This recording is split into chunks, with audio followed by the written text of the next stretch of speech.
Hey guys, it's Daniel. In 1992, Alice in Chains released their EP, Sap. There's a song which not only features Layne Staley on vocals, but also Mark Arm and Chris Cornell.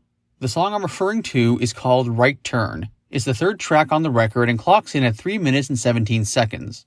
The following is a quote from Mark Arm where he discusses how he got involved with the song. Quote, "I was friendly with Alice in Chains, but I didn't know them well. I knew Layne a bit, but I didn't meet those guys until after they had already put out Facelift. My girlfriend was sort of hanging around Layne's girlfriend, so I hung out with those guys for a while because we had the same hobby. But it was Jerry Cantrell who called and asked me to sing on Sap on the song Right Turn.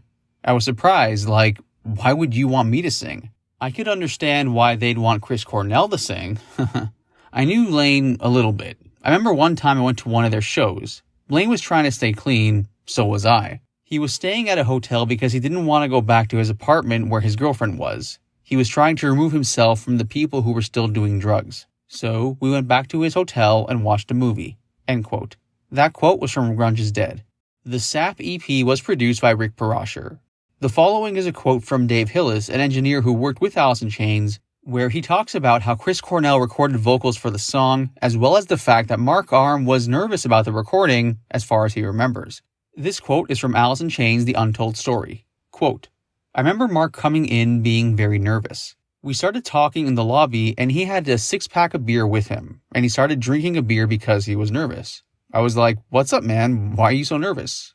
He was nervous about the fact that Chris Cornell was there, and Layne, and Ann Wilson. They could all really sing, and I don't fit in. My voice doesn't come out as a singer like that," he said.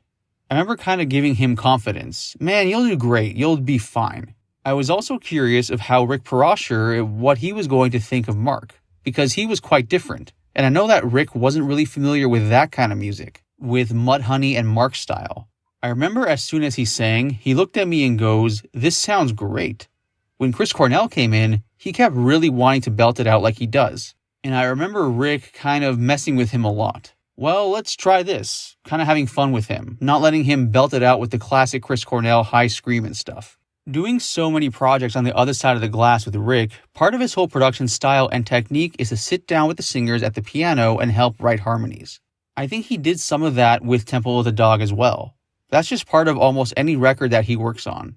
That's definitely one of his strong points, one of the main aspects of hiring him as a producer that he's known for.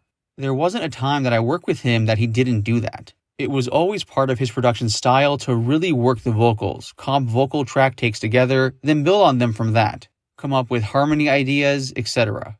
When Rick was there at the studio, it was all business. There were a couple of parties we had at the studio London Bridge with the Alice in Chains guys, but it was not during a recording session. When we were working on the record, there was no partying.